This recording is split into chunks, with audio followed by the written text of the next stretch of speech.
31, Program Studi Manajemen Perkantoran, Mahasiswa Pendidikan Profesi Guru dalam Jabatan Angkatan Ketiga, LPTK Universitas Negeri Makassar. Terima kasih.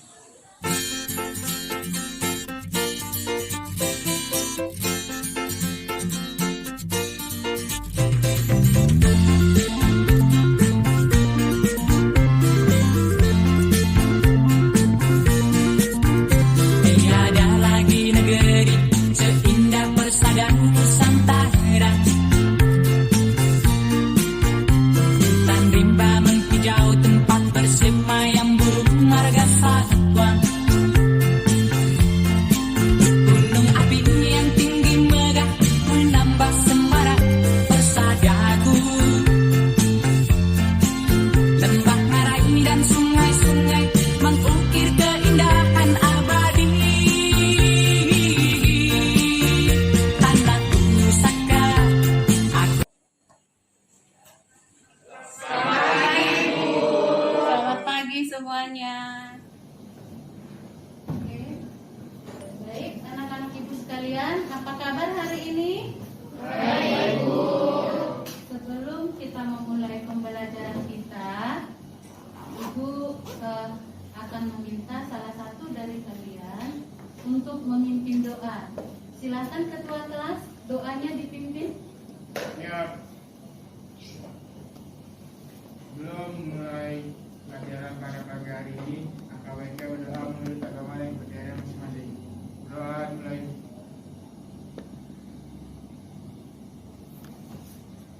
Doa selesai. Sebelum kita masuk, Ibu ingin lihat dulu hari ini hadir semua nak? Oke, baik, hadir semua ya. Sebelum kita memulai, ada baiknya kita menyanyikan lagu Indonesia Raya. Silakan ketua kelas dipimpin. Berdiri semuanya.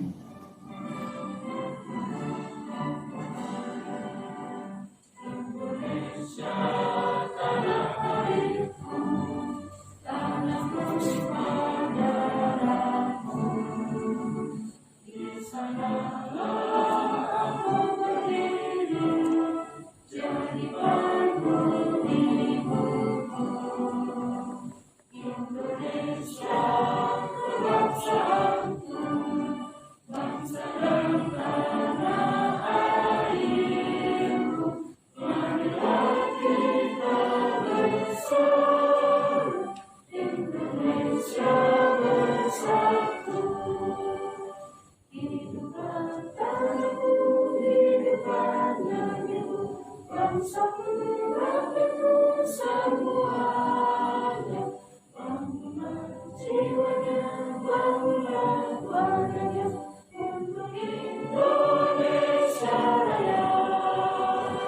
Indonesia Raya, merdeka, merdeka, tanahku, negeriku yang ku cinta. Indonesia Raya, merdeka, merdeka, hiduplah Indonesia Raya. Indonesia Raya, merdeka, merdeka, tanahku, negeriku yang ku cinta. Indonesia Raya, merdeka, merdeka, hiduplah Indonesia Raya. Silakan duduk semuanya. Sekalian, sebelum kita memulai pembelajaran kita hari ini, ya, Ibu ingin bertanya kembali. Anak-anakku sekalian, masih ingat pembelajaran kita minggu yang lalu? Nah, coba Ibu pengen tahu siapa yang masih ingat? Oke, baik. Jessica, apa yang kamu ingat nak? Tentang bukti transaksi. Yang ingat? Apa yang diingat nak? Contoh bukti eksternal. Contoh bukti eksternal itu apa? Kwitansi, nota kontan, cek, dan nota debit. Oke, itu sebenarnya ada 9 ya, tapi disebutkan. Berarti masing-masing sudah ingat ya, ada 9 di eksternal dan ada 3 di internal. Oke,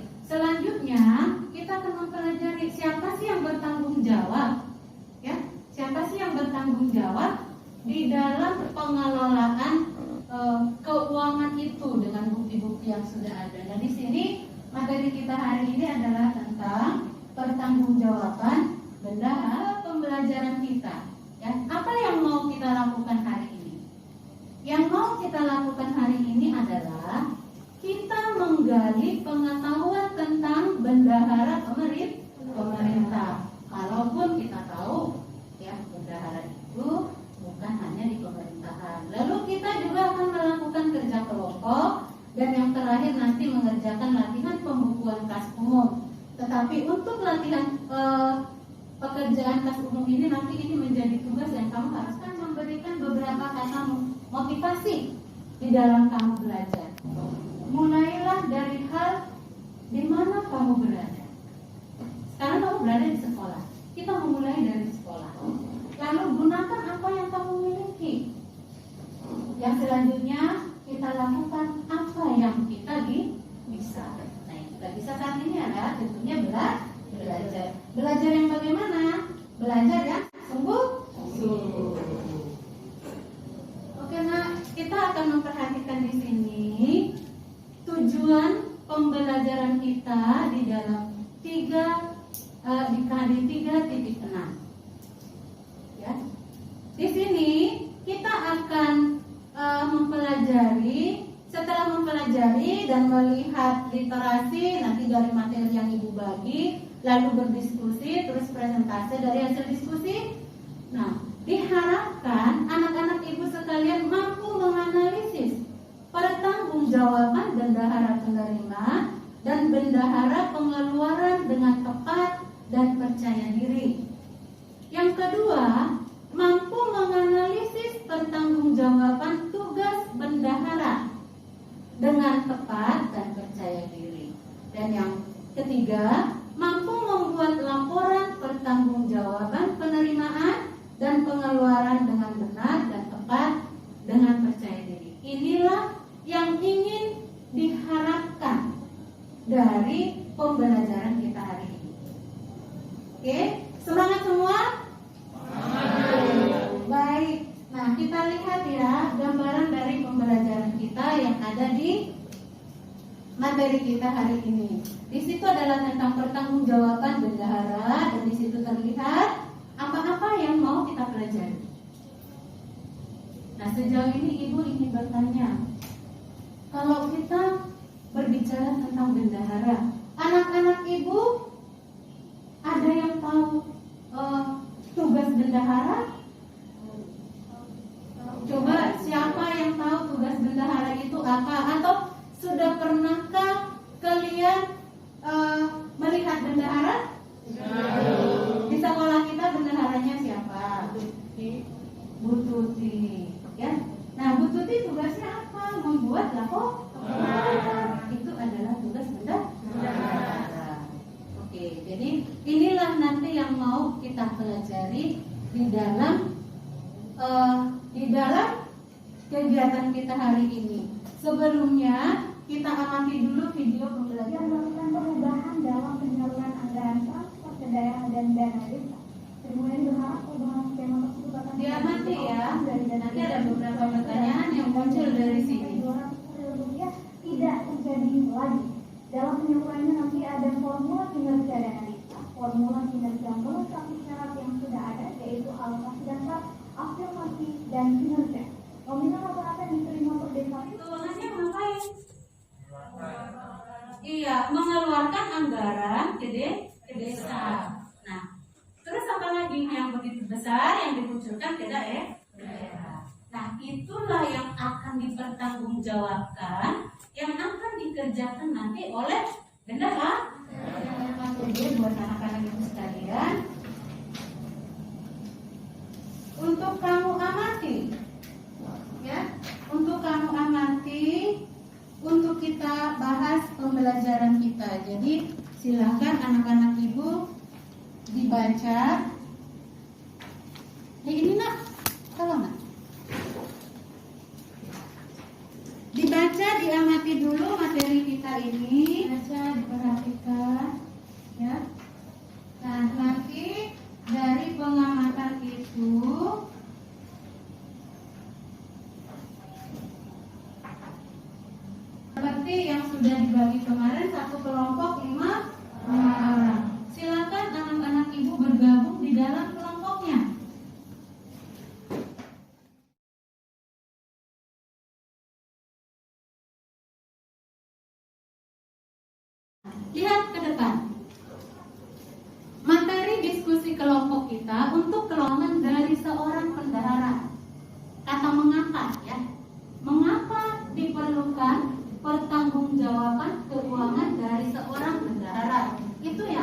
dibahas oleh kelompok 1. Jelas nak? Oke, baik. Kita ke kelompok 2. Bila bendahara tidak melakukan pertanggungjawaban keuangan. Jelas? Kelompok 2? Jelas. Oke, baik. Yang kelompok terakhir adalah kelompok 3. Untuk kelompok 3, ya, bagaimana cara pertanggungjawaban keuangan yang dilakukan oleh bendahara. Jadi, bagaimana caranya pertanggungjawaban keuangan dilakukan oleh bendahara. Jelas nak? Oke. Baik, silahkan dibicarakan dalam kelompok.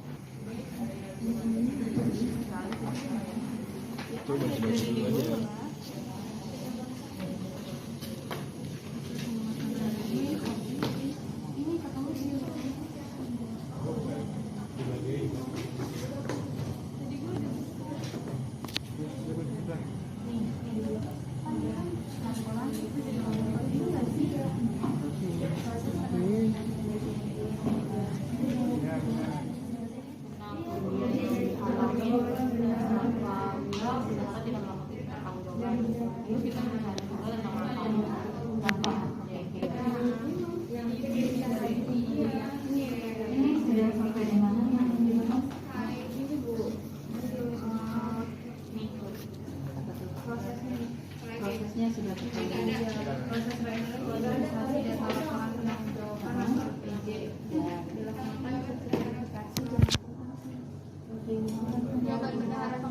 oh, pertama.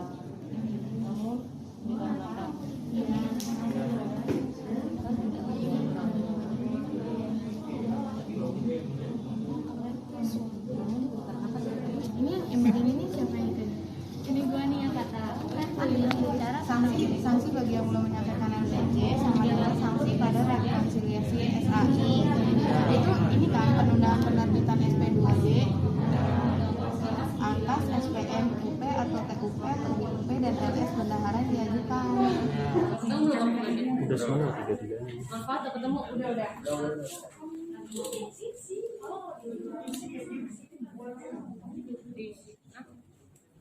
Ini gue bagiin yang apa hasil rangkuman gue.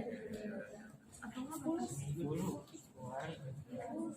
Sanksi. Oh, 2 hari kan beda.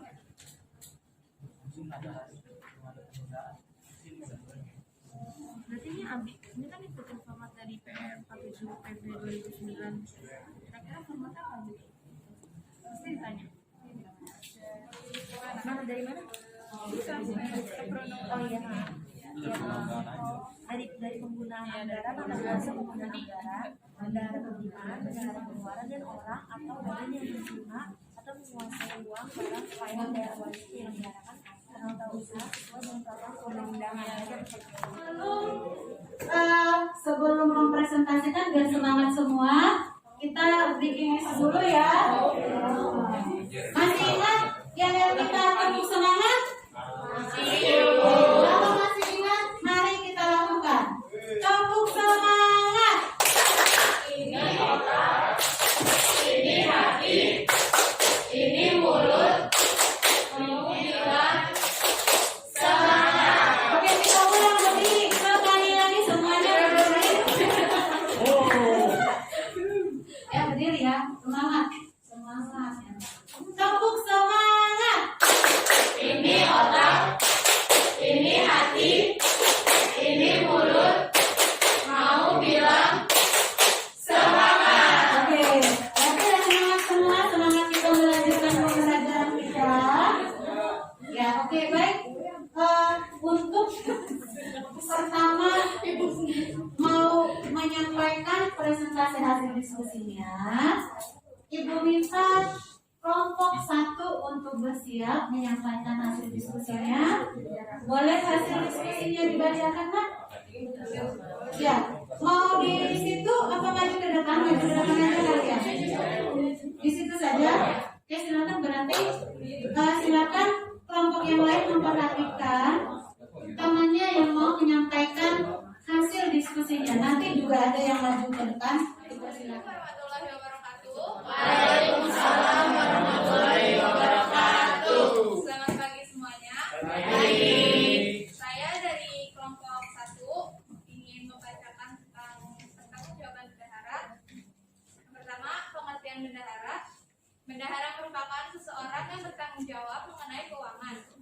bisa dibilang bendahara disebut pengurus keuangan pada sebuah perkumpulan atau yayasan. Kemudian ada pertanggungjawaban bendahara penerimaan. Bendahara penerimaan adalah orang yang ditunjuk untuk menerima, menyimpan, menyetorkan, menata usahakan, dan mempertanggungjawabkan uang untuk keperluan belanja negara dalam pelaksanaan APBN pada kantor atau satuan kerja Kementerian Negara atau lembaga.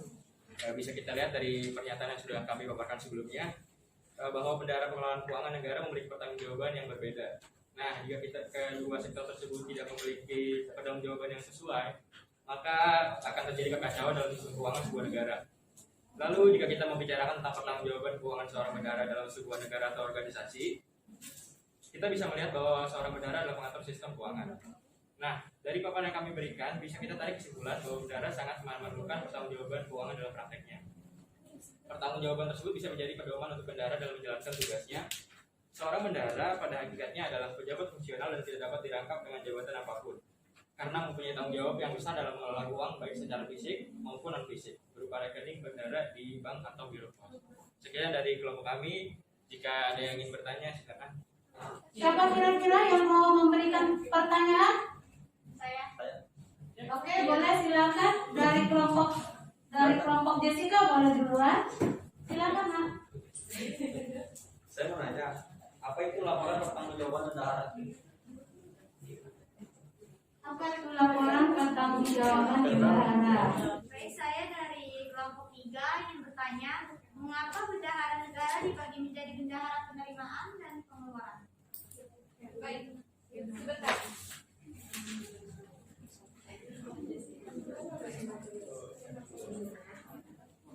Saya perwakilan dari kelompok 1 yang menjawab pertanyaan dari kelompok 3. Mengapa bendahara negara dibagi menjadi bendahara penerimaan dan pengeluaran?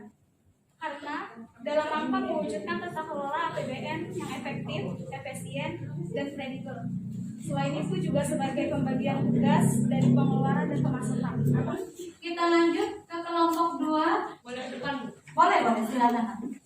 Assalamualaikum warahmatullahi wabarakatuh. Waalaikumsalam warahmatullahi wabarakatuh. Diskusi kami mengenai apa akibat apabila bendahara tidak melakukan pertanggungjawaban keuangan, yaitu akan terjadinya terhambatnya sistem administrasi keuangan suatu perusahaan yang akan menyebabkan kerugian bagi perusahaan itu sendiri, seperti adanya korupsi atau penggelapan dana perusahaan atau juga membawa kabur uang para investor. Contoh lainnya yaitu jika bendaharawan mendapatkan tugas untuk membuat laporan mengenai pengeluaran atas pembelian alat-alat kantor atau pembayaran gaji staf atau karyawan, namun dikarenakan tidak ada pertanggungjawaban keuangan, maka laporan tersebut dapat disalahgunakan oleh bendaharawan, sehingga secara tidak langsung akan terjadi korupsi atau menciptakan kesalahan-kesalahan yang dapat menyebabkan kerugian bagi perusahaan itu sendiri. Selanjutnya, ada manfaat yang akan didapat jika bendahara melakukan pertanggungjawaban keuangan. Sistem administrasi keuangan yang ada di dalam perusahaan itu menjadi teratur, karena keuangan merupakan faktor penting yang ada di perusahaan. Sekian dari presentasi kelompok kita. Apakah ada yang ingin menanyakan atau mungkin tanggapan? Silakan Putri untuk mengulang kembali pertanyaan. Pertanyaan itu, dalam kerugian yang terjadi apabila tidak adanya pertanggungjawaban keuangan oleh bendahara, yaitu salah satunya adalah terjadinya penggelapan dana. Pertanyaannya, apa yang dimaksud dengan penggelapan dana itu sendiri? Terima kasih.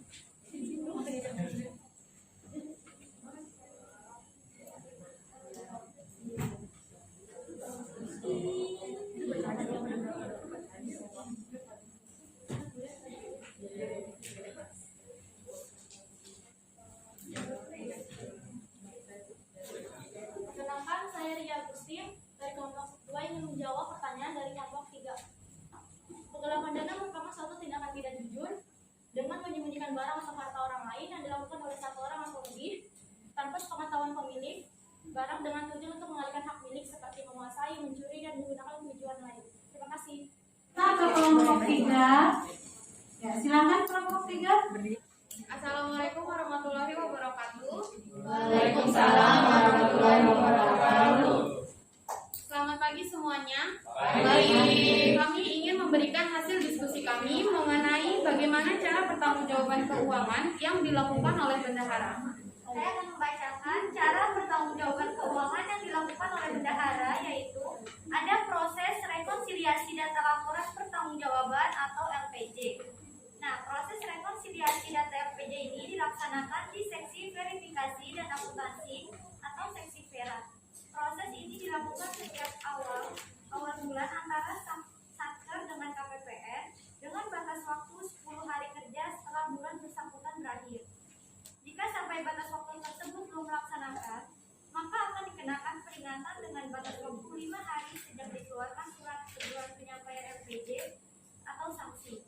Sanksi bagi yang belum menyampaikan LPJ sama dengan sanksi pada rekonsiliasi SAI, yaitu penundaan penerbitan SP2D atas SPF, UP, PUP, GUP, dan LS bendahara yang diajukan. Dasar pengisian format laporan pertanggungjawaban itu, sebelum mengisi LPJ yang akan disampaikan ke KPPN, bendahara satuan kerja mengisi buku pas umum. Format buku pas umum adalah sebagaimana yang tertuang dalam Perpres 47 PP 2009 beserta lampirannya. Sekian hasil diskusi kami. Apakah ada yang ingin bertanya? Saya kelompok 2, silakan. Saya Naya, perwakilan dari kelompok 2, ingin bertanya, bagaimana mekanisme dalam menangani proses penyelesaian kerugian negara oleh bendahara? Terima kasih. Oke, saya Citra Maharani akan menjawab dari pertanyaan kelompok 2. Berdasarkan surat keputusan pembebanan dari Badan Pemeriksa Keuangan, bendahara wajib mengganti kerugian negara dengan cara menyetorkan secara tunai ke kas negara atau daerah dalam jangka waktu selambat-lambatnya 7 hari setelah menerima surat keputusan. Sudah jelas semua materi kita hari ini? Sudah. Oke, silakan. Terima kasih.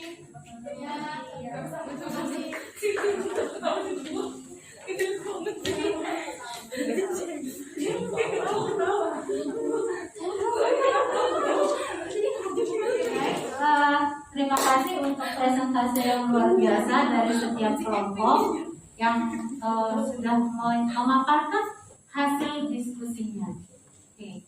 Dari apa semua yang sudah kamu bahas tadi di dalam kelompokmu sesuai dengan apa yang di dalam pembelajaran kita hari ini tentang pertanggungjawaban bendahara, ya kita bisa dilihat di sini mulai dari pengertian sampai prosedurnya tadi yang sudah kamu sampaikan. Sekarang ini Ibu bertanya, apa yang bisa kamu simpulkan?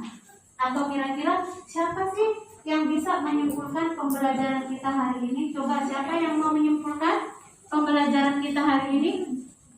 Coba Naya, silakan Nak. Kesimpulan yang saya dapat yaitu bendahara pengeluaran. Bendahara pengeluaran adalah orang yang ditunjuk untuk menerima, menyimpan, menyetorkan, menatausahakan, dan mempertanggungjawabkan uang untuk keperluan belanja negara dalam pelaksanaan APBD pada kantor atau satuan kerja Kementerian Negara atau lembaga. Oke, baik sekali jawabannya. Terus siapa lagi kesimpulannya? Ya, silakan. Saya ingin menyimpulkan pengertian bendahara. Bendahara adalah orang yang ditunjuk menerima, menyimpan, menyetor, menatausahakan, dan mempertanggungjawabkan uang untuk keperluan belanja perusahaan atau lembaga. Oke, bagus sekali jawabannya.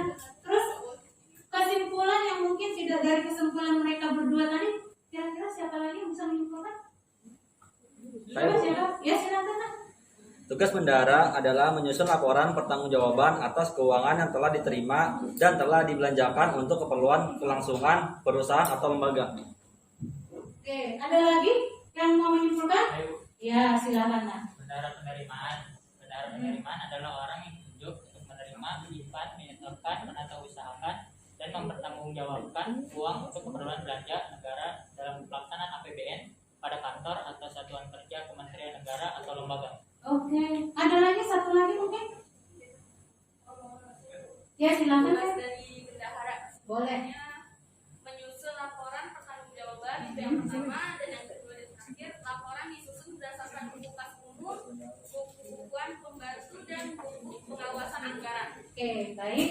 Jadi dari semua apa yang kalian sampaikan itu tadi adalah semua yang menjadi pertanggungjawaban bendahara yang menjadi sumber pembelajaran kita yang ingin kita ketahui hari ini. Nah, di sini ingin menyampaikan kesimpulan dari pembelajaran kita.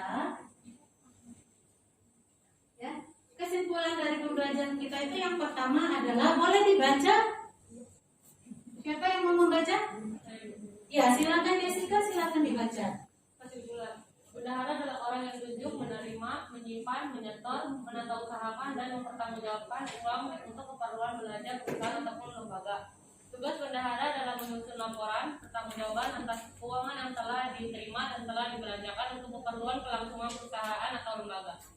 Oke, jadi kesimpulan yang ingin kita pahami hari ini, yang kita dapat dari materi pembelajaran kita hari ini, bahwa bendahara itu adalah seseorang yang bertanggung jawab penuh ya di dalam pembuatan laporan keuangan. Karena kalau tidak dibuat laporan pertanggungjawaban keuangan, bisa saja timbul suatu masalah yang nanti terjadinya suatu kegelapan keuangan karena catatannya tidak atau laporannya tidak ada. Oke, sampai di sini pembelajaran kita hari ini. Ya, mudah-mudahan apa yang kita dapat hari ini bermanfaat bagi kita semua. Kita akhiri pembelajaran kita. Ingin Ibu tahu nih sejauh apa anak-anak Ibu memahami dari melihat tayangan video tadi, lalu dari diskusi kelompok yang kamu lakukan di dalam kelompokmu dan juga di saat kamu mendengarkan hasil diskusi kelompok teman-temanmu. Dan yang ketiga, ya, Ibu ingin melihat sejauh mana kamu memahami materi tersebut secara keseluruhan. Pada sebab itu, Ibu akan bagi linknya. Silakan anak-anakku dibuka linknya. Silakan dibuka, dikerjakan. Ada 10 soal di situ. Semuanya mengerjakan. Tapi sendiri bisa kan? Atau Ibu coba buka linknya? Sudah bisa? Ya, silakan dikerjakan.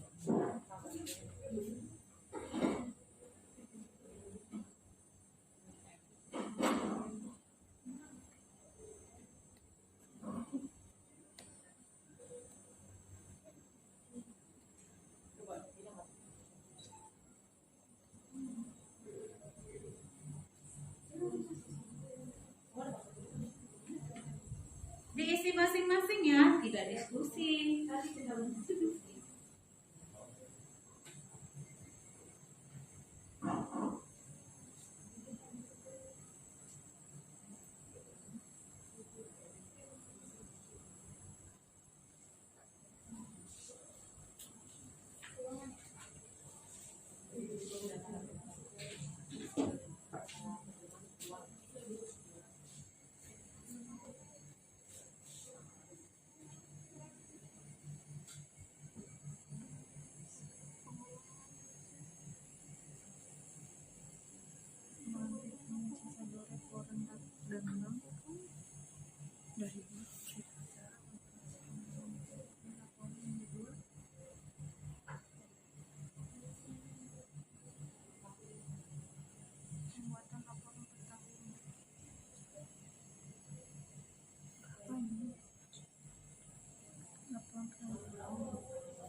Prosesnya bisa kamu lihat nah di situ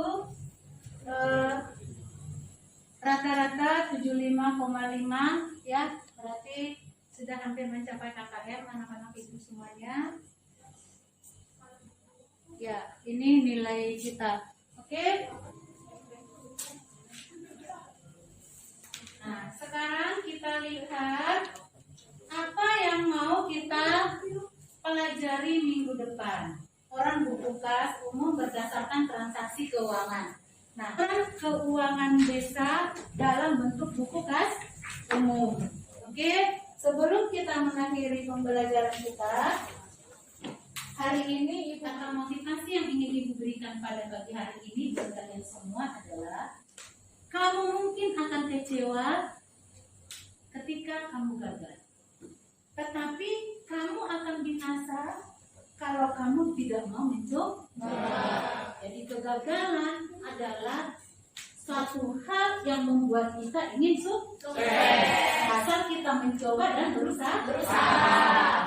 Sampai di sini pembelajaran kita hari ini.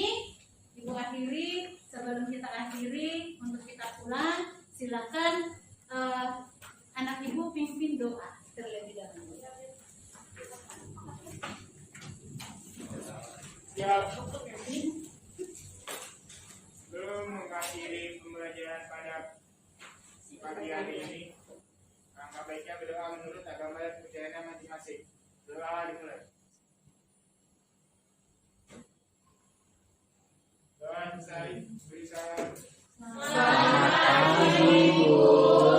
Selamat pagi semuanya. Terima kasih, Bu. Terima kasih.